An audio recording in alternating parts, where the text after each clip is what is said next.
I didn't expect to find out that night. If you had told me this was going to be the night my entire world would shatter, would have laughed in your face. It all started with an innocent enough evening. Like every other Thursday, I came home late from work, tired but ready to kick back, grab a beer, and forget the grind of the week. Megan, my wife, had been acting a little strange lately. I chalked it up to stress. She was a lawyer, always on edge, always dealing with clients who couldn't seem to make their own decisions. It was her job, she was always a little high-strung. But now, the mood felt different. When I walked in, the house was quieter than usual. No sound of the TV. No background noise. Just stillness. I figured Megan had already gone to bed, or maybe she was out. I checked the living room, empty. The kitchen, empty.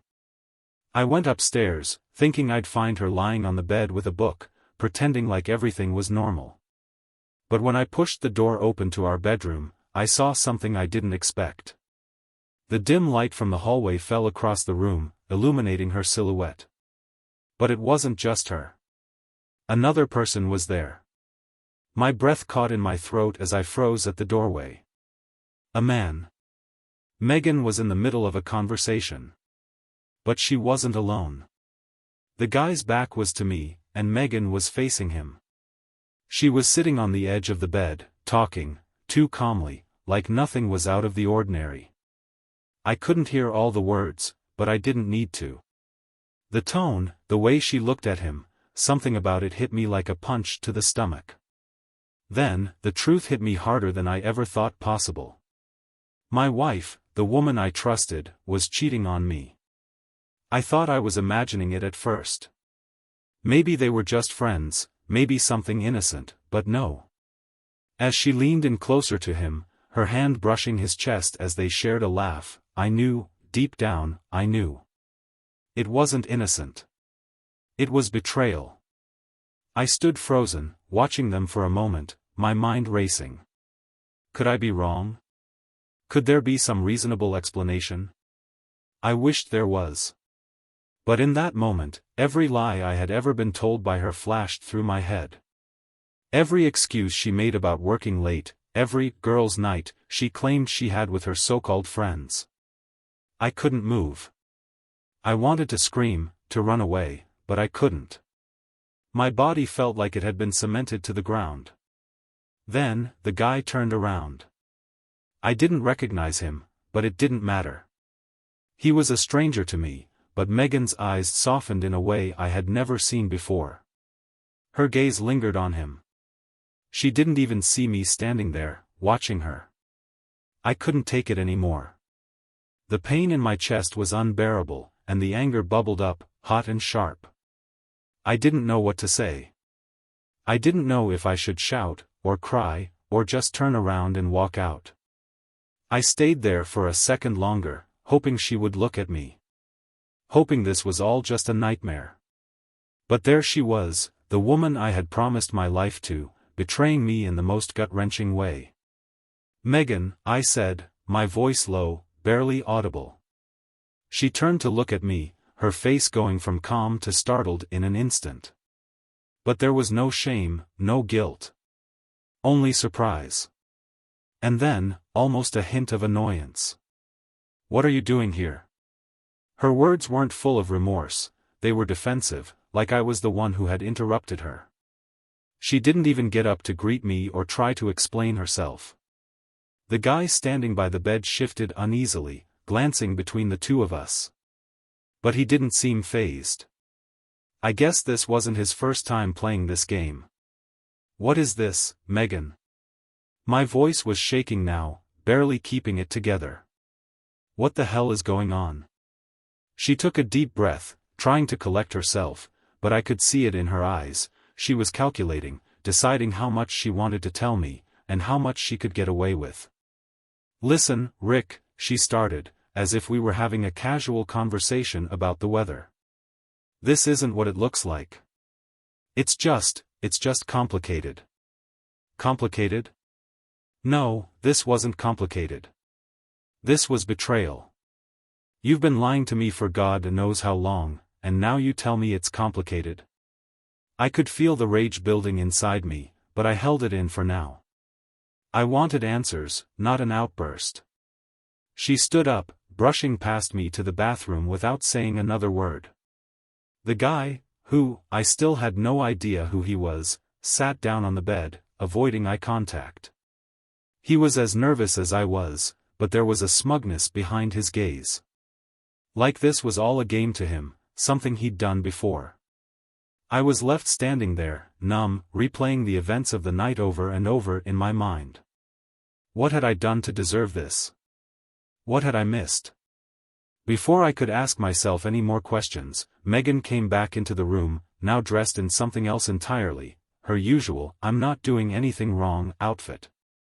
She looked at me as though I was the one who had committed the crime, as though she were annoyed by my interruption. "Can we talk about this later?" she said, as if I had just walked in on her doing something trivial. "This is not the time." "Later?" I yelled, finally losing control. "No, we're talking about this right now. I want to know everything. Every damn thing." Her face twisted as if I had just slapped her.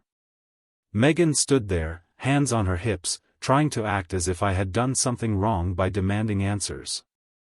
"Rick, calm down," she said, her voice smooth but laced with irritation. "This isn't how we should be handling things." I stared at her, my heart pounding in my chest. Was she seriously trying to lecture me? Did she think she could talk her way out of this?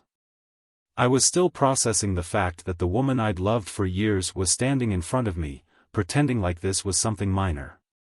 "No," I spat, stepping closer to her, the words coming out before I could stop them. "You listen. I've spent years with you, trusted you, and you've been lying to my face. I deserve more than your calm down nonsense. I want the truth, Megan. All of it."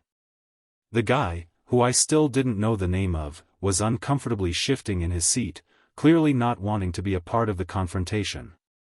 He looked like he was regretting whatever part he had played in this mess. But Megan? She wasn't even fazed. "Well, the truth is," she started, her voice almost too calm, "I don't love you the way I used to. Not anymore." It felt like a punch to my stomach. I had been expecting a million things, guilt, apologies, even anger. But this? This was something I hadn't prepared for. "You don't love me?" I whispered, almost to myself. The words tasted foreign, like they didn't belong in this moment. "And you didn't think to tell me this before?" She shrugged, an almost casual gesture, as if the entire thing was no big deal. "I didn't want to hurt you," she said, but I could see the coldness in her eyes. The indifference. She wasn't worried about me. She was worried about herself, about saving face, about keeping the lie going. I laughed bitterly. "So instead of telling me the truth, you've been sneaking around behind my back." Her eyes flickered with something resembling guilt, but it quickly disappeared. "It's not like that, Rick. You don't understand." "Oh, I understand just fine," I shot back, clenching my fists, barely able to contain the fury building inside me. "I understand that while I've been working my ass off to provide for us, you've been out there playing house with someone else." Megan's gaze hardened. She finally met my eyes, her voice turning icy. "You don't know what it's been like for me. You've been so wrapped up in your job, in your own world, that you never noticed how empty things were between us. I didn't want to be alone. I needed something more. You think that excuses this? You think it excuses what you've done to me? To us?" She sighed, exasperated, like I was the unreasonable one in this whole mess. "Rick, you're overreacting. It's just. I don't know, this guy, he makes me feel alive again. I needed that. You wouldn't understand. You've been so distant. I was just looking for a little excitement, that's all." I couldn't believe what I was hearing. This was the woman I had married, the woman I had given everything to, and she was standing there talking to me like it was all nothing. Like I was the one at fault. She was blaming me for her actions, her betrayal. "You're disgusting," I said quietly, the words cutting through the room like a knife. "You don't get to play the victim here, Megan. You don't get to act like I'm the one who messed everything up. This is all on you." She took a step forward, narrowing her eyes, her voice now venomous. "Maybe you should have been a better husband, Rick. Ever thought about that?" I felt the heat in my chest rise to a boiling point. The woman who had just admitted to cheating on me was now blaming me for the entire situation. The audacity. "I've been a damn good husband," I growled, stepping closer to her, feeling the weight of every word. "I've done everything for you. And you repay me by sleeping with someone else? How is that my fault?" "You weren't there for me when I needed you," she shot back, her eyes hard. "You didn't notice I was slipping away. So, I did what I had to do to feel something again. You made me feel invisible. Are you hearing yourself?" My voice was now a roar. "You don't just cheat on your husband to feel alive. That's not how this works. You don't just go around destroying lives because you're bored. You talk. You communicate. You don't just." I stopped myself before I got lost in the anger. It wasn't going to fix anything. Megan, on the other hand, looked completely unfazed. She didn't even flinch. "You're right. It's not ideal. But I didn't want to hurt you. Not like this. But I couldn't stay in a marriage where I felt nothing." "Then why didn't you leave me?" The question escaped my lips before I could stop it. "Why didn't you just leave me if I was so bad for you? Why cheat?" She looked away for a second, almost like she was considering something, before she answered, "Because I didn't want to hurt you. I didn't want to be alone. And maybe I was selfish. But you weren't paying attention, Rick. You didn't care. That was it. The final straw. She didn't care. She was so wrapped up in her own selfish desires, she had no idea how much she was destroying me." I stood there for a long moment, my mind racing. The realization hit me like a truck. It wasn't just the affair, it was the fact that she had never truly respected me, never truly cared enough to be honest. I turned and looked at the man on the bed, his face a mixture of discomfort and smugness. "And you?" I said, my voice dripping with disdain. "What about you? Are you just another toy to her?" The guy didn't say a word. He just stared back at me, guilt flashing in his eyes for the first time. But Megan looked at me like I was the crazy one. "Rick, don't start with him. This isn't his fault." I couldn't believe it. She was still trying to protect him. Still trying to manipulate the situation. "You're right. It's not his fault," I said, my voice dripping with sarcasm. "It's all yours. All of it."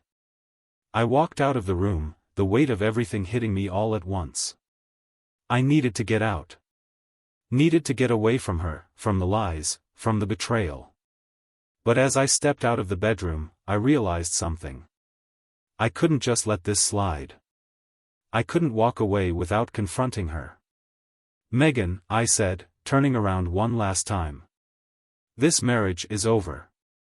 Her face didn't show shock, just cold indifference. "Fine," she said, her voice flat. "If that's what you want." I nodded, turning and walking away, the finality of the moment settling over me. And in that silence, I realized, the biggest betrayal wasn't her affair. It was the fact that I had let her tear us apart without even realizing it. It wasn't until I stepped into the cold night air that I realized how badly I was shaking. I leaned against the car for support, my mind still spinning, my body still reeling from the confrontation. The weight of Megan's words, her indifference, crushed me in ways I didn't know I could feel. I had thought I knew who she was. But now? Now, everything was in question. I ran my hand over my face, trying to gather myself, but the realization that I had been living a lie hit me harder than any blow I could have imagined. I had spent years loving a woman who clearly didn't feel the same. Worse yet, she had been able to keep up the pretense for so long, stringing me along like a puppet on a string. The worst part? The absolute worst part? It wasn't just the affair. It was her complete lack of remorse.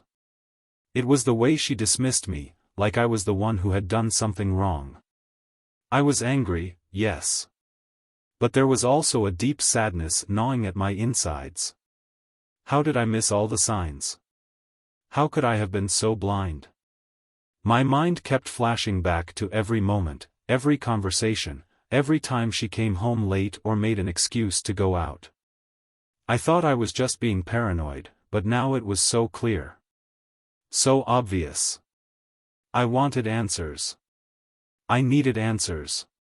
But Megan wasn't going to give them to me, not the ones I needed, anyway.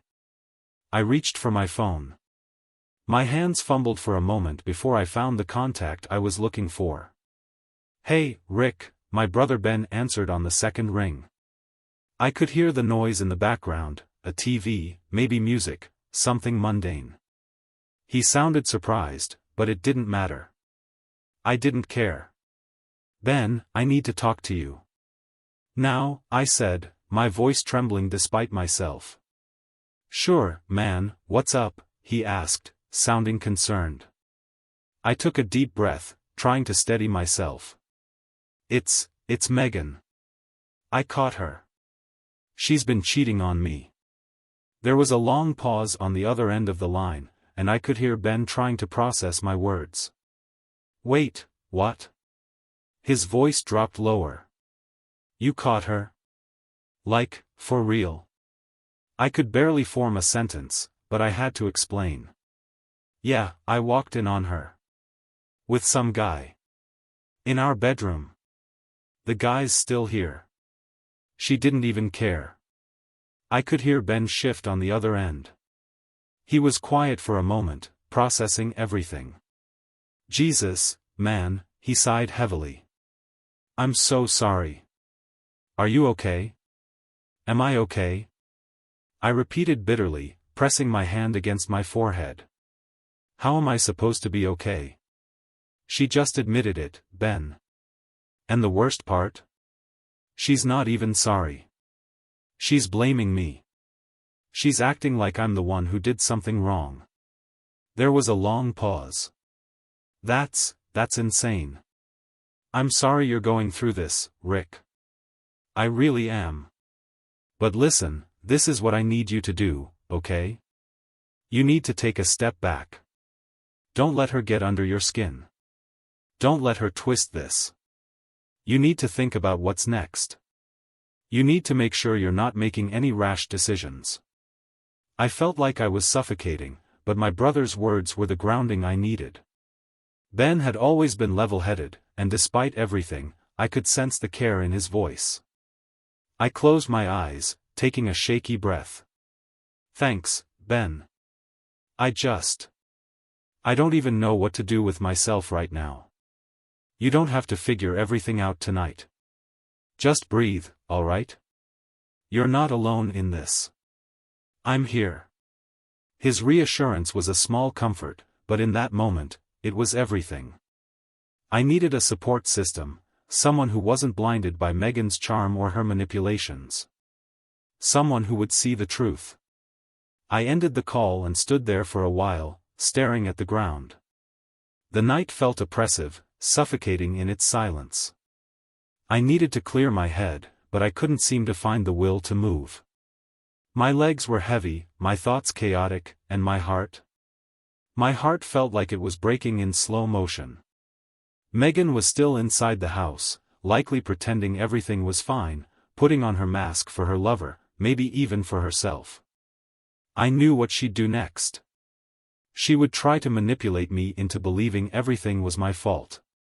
She would twist the narrative to make me the villain. She was good at that. But I wasn't going to fall for it.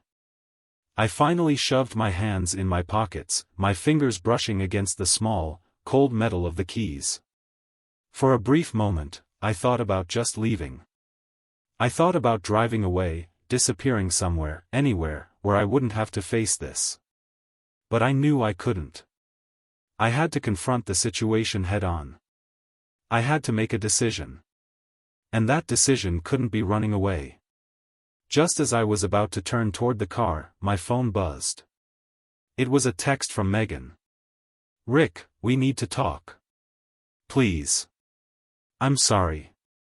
I never meant for this to happen. Can we just sit down and figure this out?" I read the message twice before my blood started to boil again. Sorry? Figure this out? Was she serious? After everything she'd done, everything she'd put me through, she thought a simple apology could fix this? I was done. I was done with the lies, the manipulation, the excuses. There was no fixing this. No salvaging it. I slammed my phone into my pocket and turned on my heel, walking toward the car. I didn't know where I was going yet. But I knew one thing, I wasn't going back into that house. Not tonight. Not ever. As I slid into the driver's seat, I started the engine. The hum of the car was almost soothing, and for the first time in hours, I felt like I had control again. Megan might have torn apart everything I thought I knew, but I was going to rebuild. I wasn't going to let her destroy me. And this was just the beginning. The engine purred softly as I drove, but my mind was anything but quiet. The city lights blurred as I sped through the streets, not caring about the direction I was headed. I didn't have a destination in mind. I just needed distance from everything, distance from Megan, from the betrayal, from the lies that had been suffocating me for months.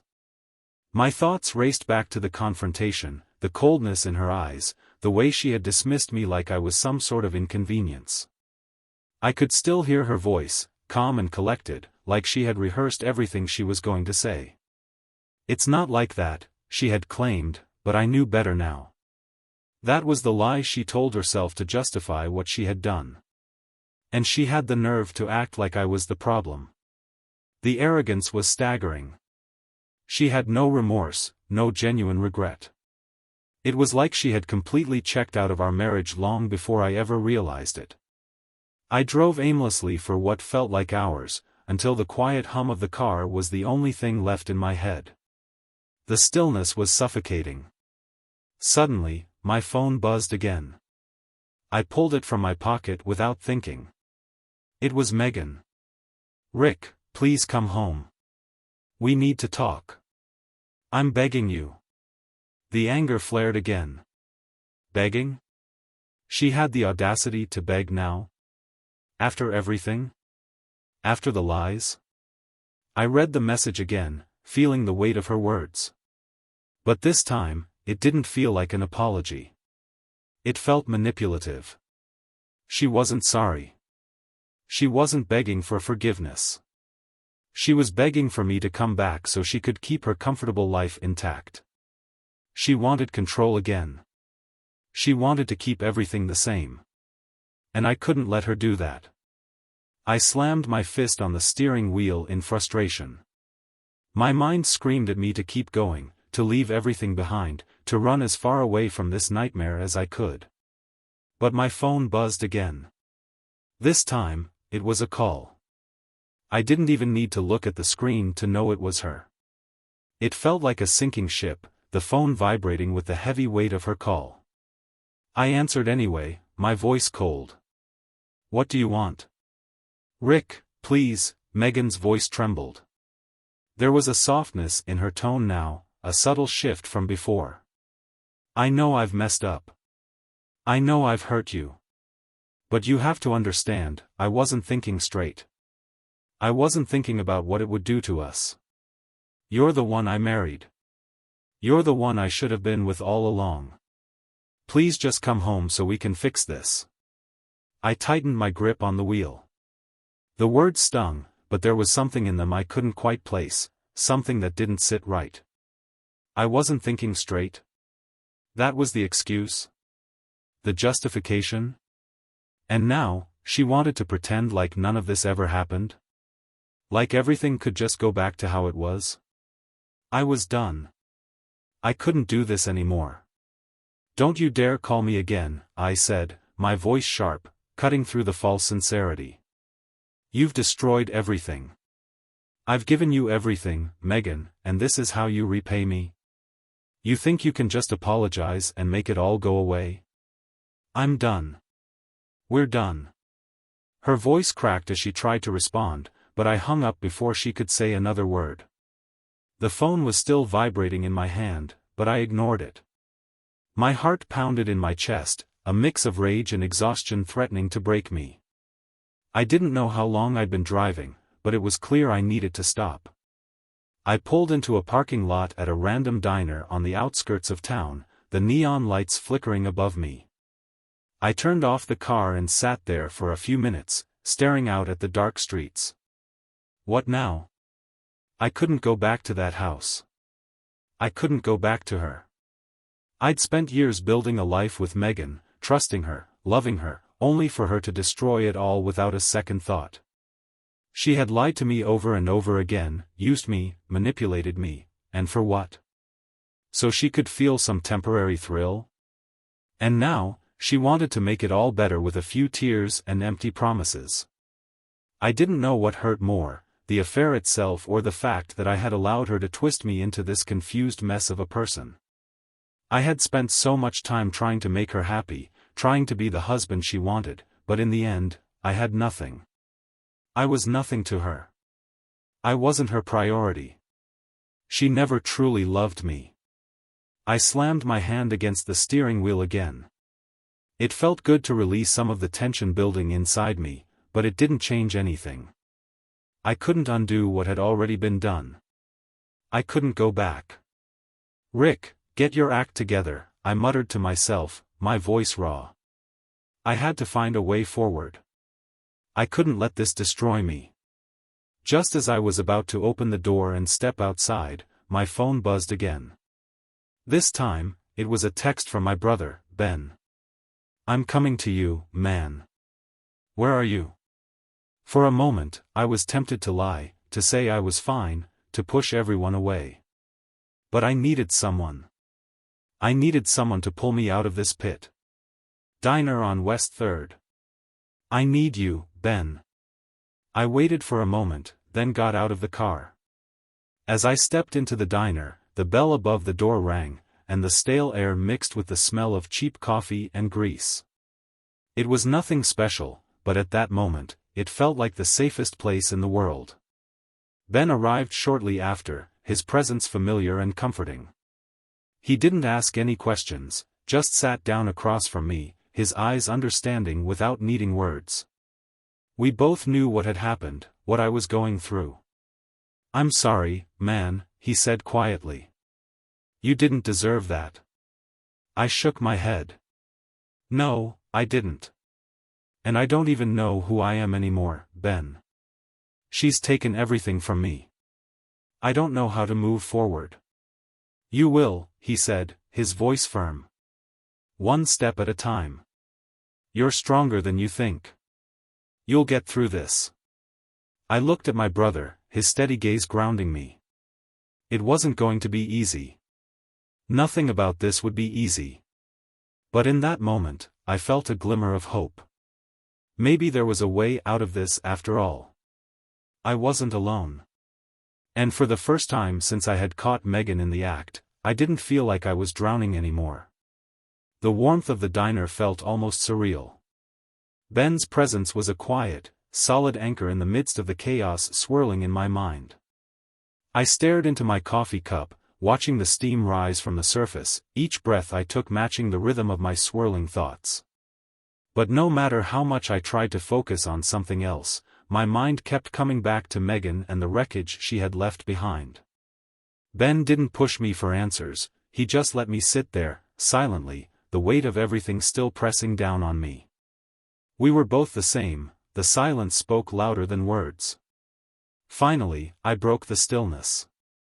I don't even know who I am anymore, Ben, I said, my voice raw and hoarse. She's taken everything. My trust. My dignity. And I let her. I let her do it. Ben gave a small, knowing shake of his head. No, Rick. You didn't let her. You trusted her. You loved her. That's not your fault. She's the one who betrayed you. She's the one who made the choice to destroy everything. I ran a hand through my hair, feeling every strand tangle with the weight of it all. But I should have seen it. I should have known. Ben leaned forward, his hands clasped in front of him.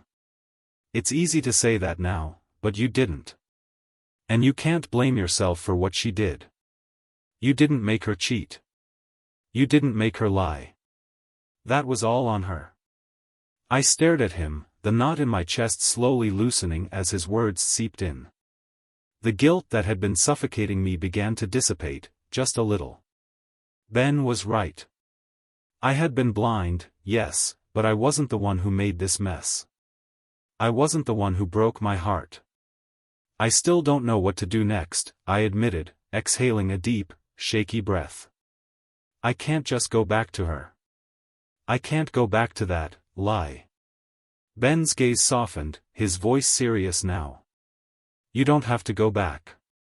It's okay to walk away, Rick. It's okay to let go. You don't owe her anything. Not anymore. I nodded, but the uncertainty still gnawed at me. The future seemed so damn unclear, and I had no idea what the next steps were. The life I had built with Megan was over, shattered, but there was a strange sense of relief mixed in with the pain. At least it was over.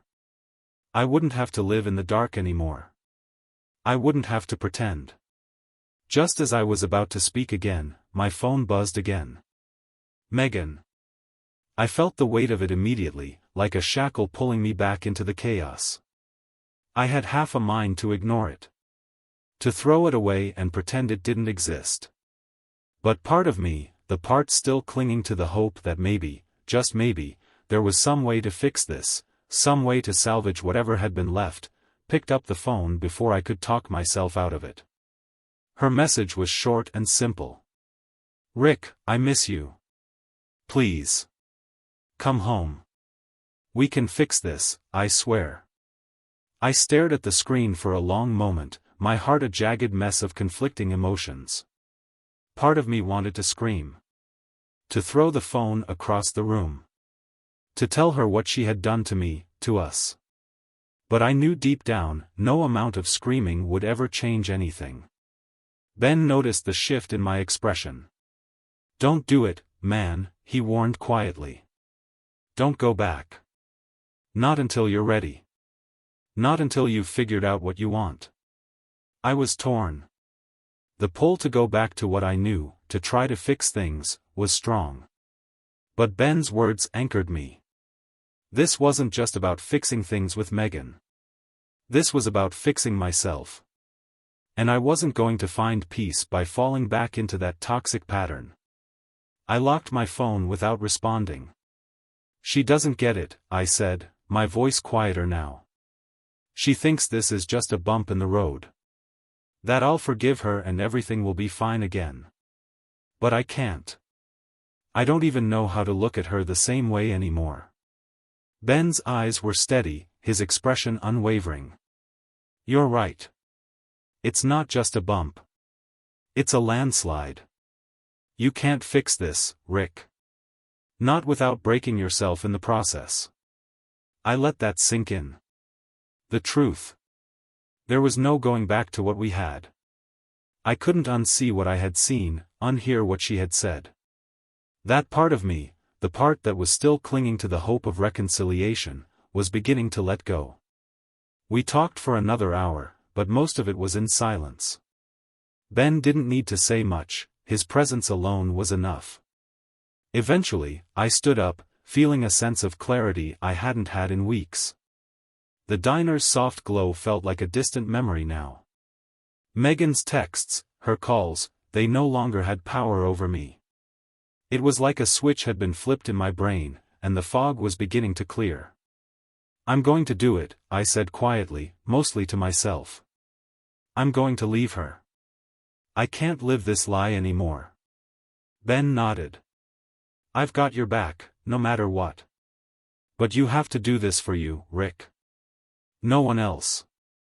I left the diner with a renewed sense of purpose, the weight of the world on my shoulders, but for the first time in a long time, it didn't feel unbearable. I didn't know what the next step would look like, but I knew I couldn't stay stuck. I couldn't keep allowing myself to be dragged back into that toxic relationship. As I drove home, the streets seemed quieter, less oppressive. I wasn't sure what was waiting for me inside that house, but I knew it didn't matter. I had made my decision. I had taken the first step toward freedom, toward healing. And nothing, not even Megan, could take that away from me. I wasn't going to let her destroy me anymore. I was going to rebuild. And this time, it would be for me. The house loomed in front of me like a monument to everything that had fallen apart. The soft glow from the porch light did nothing to comfort me as I parked the car and sat there for a moment, staring at the door that used to be the entry to my life with Megan. It was a home I had built, with memories I had forged, with love I had given, love that now felt like a hollow lie. I wasn't sure what I was expecting when I walked through that door. The confrontation earlier that day had left its mark on both of us. But I wasn't walking back into this house to reconcile, to make amends. I had no more energy to play games, no more strength to act like everything was fine. I took a deep breath, forcing myself to move, to stand up from the car and face what I had been avoiding. As I approached the front door, the soft sound of a piano played in the background, something Megan had always liked to play to unwind. The tune was soothing, but it did nothing to ease the churning in my stomach. I stepped inside. The living room was quiet, too quiet, save for the faint music that echoed from the hallway. It was strange, how everything could be the same and yet feel so foreign. I hadn't even realized until now just how much I had been avoiding this very moment. I had been giving myself time, space, but now, it was time to face her. Megan? I called out, my voice sounding strangely hollow in the silence. I heard the soft shuffle of footsteps from the kitchen. She appeared in the doorway, her face a mask of concern, a faint hope flickering in her eyes as she saw me. She had the same polished appearance she always had, her hair perfectly done, her makeup as if nothing was wrong. But I knew better now. Rick, she said softly, stepping toward me, her voice tinged with the familiarity of someone trying to rebuild something that had been broken beyond repair. You're here. I'm so glad you came back. I didn't move toward her. I didn't want to. Not after everything.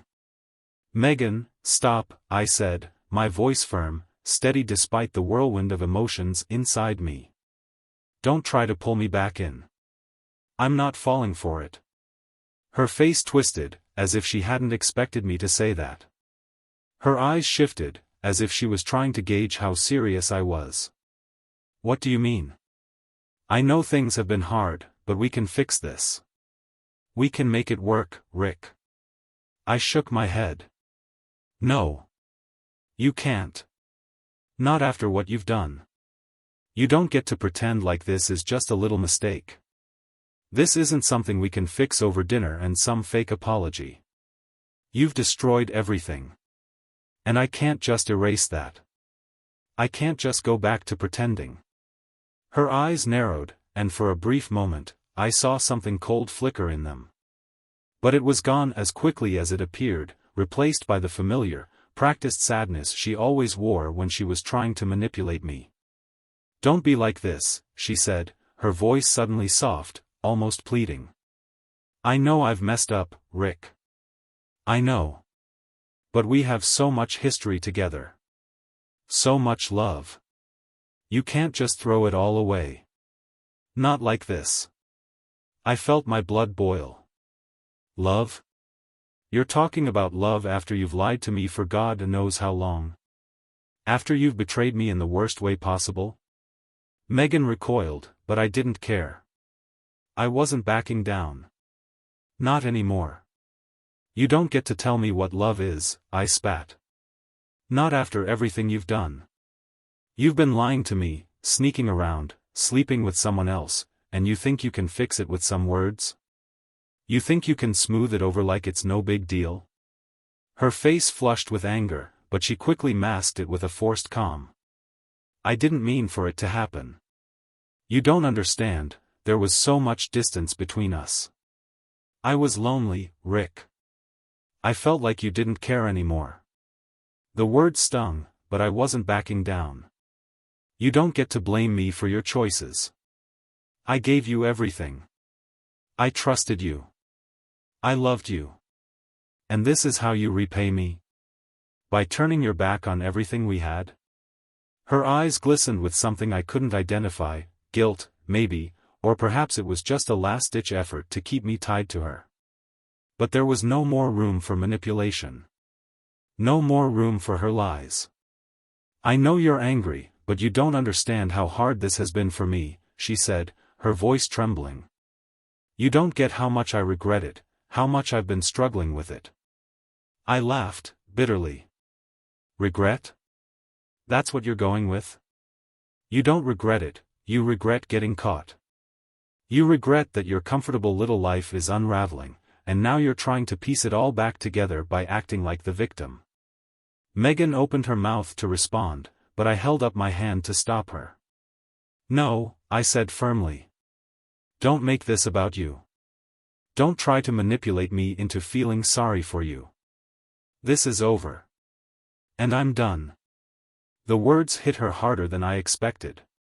Her face crumpled for just a moment, the mask slipping. She was no longer the confident woman who had controlled everything, who had wrapped me around her finger for so long. Megan, you made your choices. You've hurt me in ways that I can't even describe, and I'm not going to stay in this any longer. Not for you, not for anyone. She stood there, silent for a moment, before finally speaking. So, what now? Are we just done? Is that it?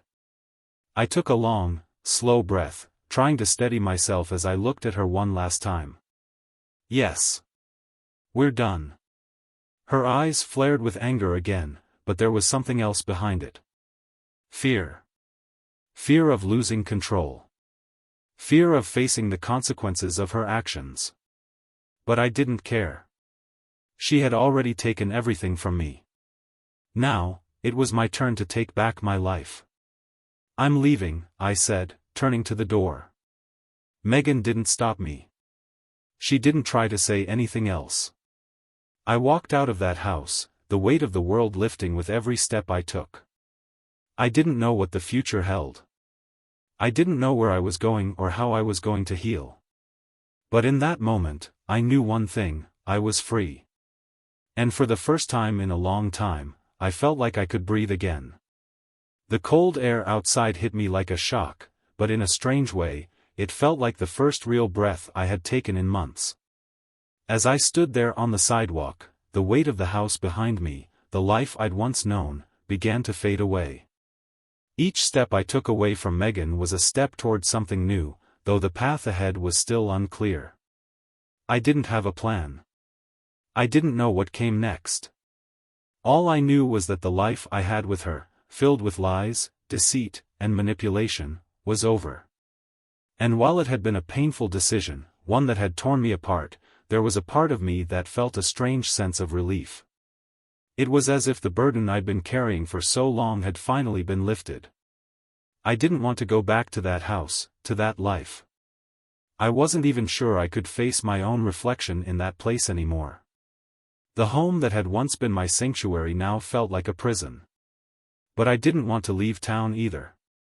This was where I grew up, where my roots were, where I had built everything I thought I wanted. The thought of leaving everything behind, of starting over somewhere new, felt both exhilarating and terrifying. But right now, there was nothing more important than getting away from Megan and everything she had come to represent. I ended up at Ben's place. I didn't want to be alone, not yet. And Ben was the only person I could trust, someone who had always been there for me, no matter how messed up my life had gotten. He wasn't going to judge me. He didn't have any expectations of me. He just understood. I knocked on his door, trying to shake off the strange emptiness I felt inside. It felt as though I had just stepped out of the wreckage of a car crash, and now, all I could do was wait for the dust to settle. Ben opened the door with his usual grin, but when he saw my face, his smile faded. "Hey, man," he said quietly, pulling me inside without asking questions. We sat in his living room, the TV playing some random late-night show in the background. Ben didn't press me for details. He knew better than to expect answers right away. But eventually, the silence between us became unbearable. He could tell I was holding something in, and he wasn't going to let me bury it. "You want to talk about it?" he asked, his voice gentle. I took a deep breath, feeling my chest tighten as the words started to spill out. I don't even know where to begin. I'm so angry. I'm so hurt. But I also feel free, I guess. Like there's this weight finally lifting off my shoulders. Ben nodded, his expression softening. "You're not weak for feeling that way, Rick. Sometimes, the only way to survive is to walk away from everything that's holding you back, even if it feels like it's breaking you in the process." I ran a hand through my hair, trying to steady myself. I can't believe I didn't see it. All the signs were there, and I just ignored them. I let myself be blind to the truth because I was too scared of what would happen if I saw it. I couldn't have been more wrong. Ben leaned forward, his hands clasped. "It's not your fault, man. She made her own choices.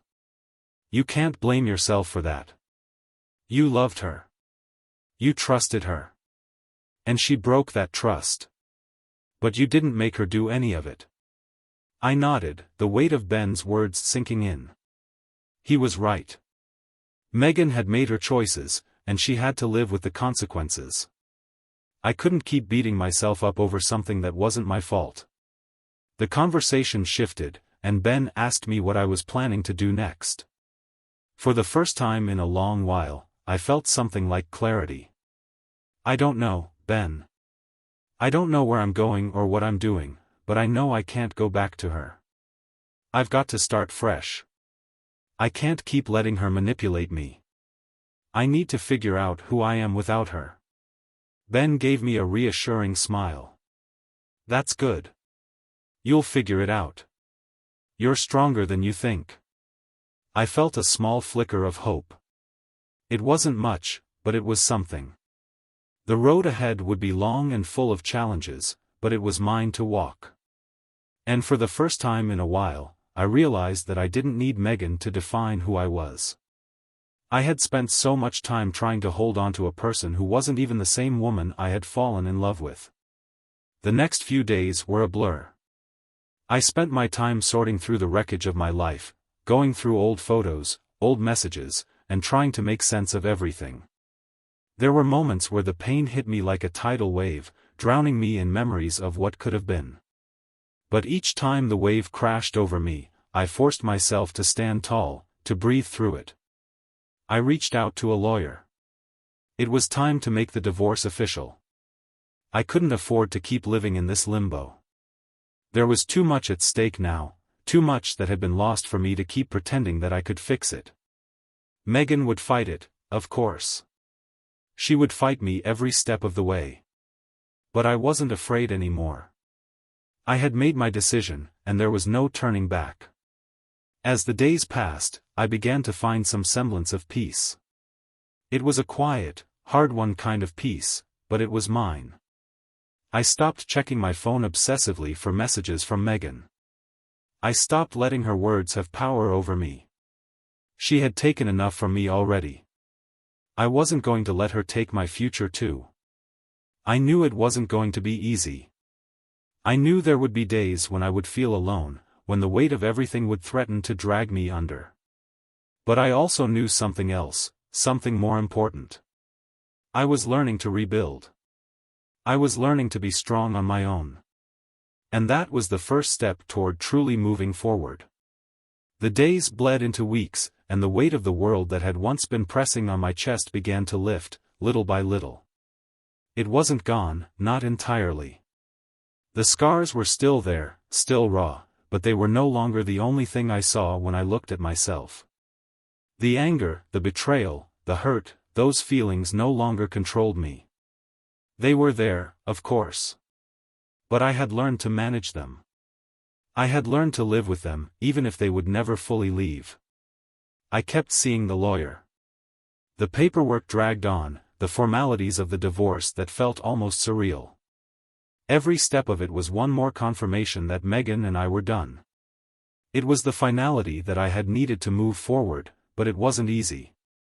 She fought me every step of the way, of course. The texts, the phone calls, the pleading, all of it. She tried to pull me back in, to make me doubt my decisions, but I stood firm. There were days when I could feel her presence looming over me, a shadow that threatened to pull me back into the mess I had just escaped. But with each passing day, I felt myself getting stronger. I was no longer that man who would bend to her whims, who would shrink under the weight of her manipulations. I had learned to say no.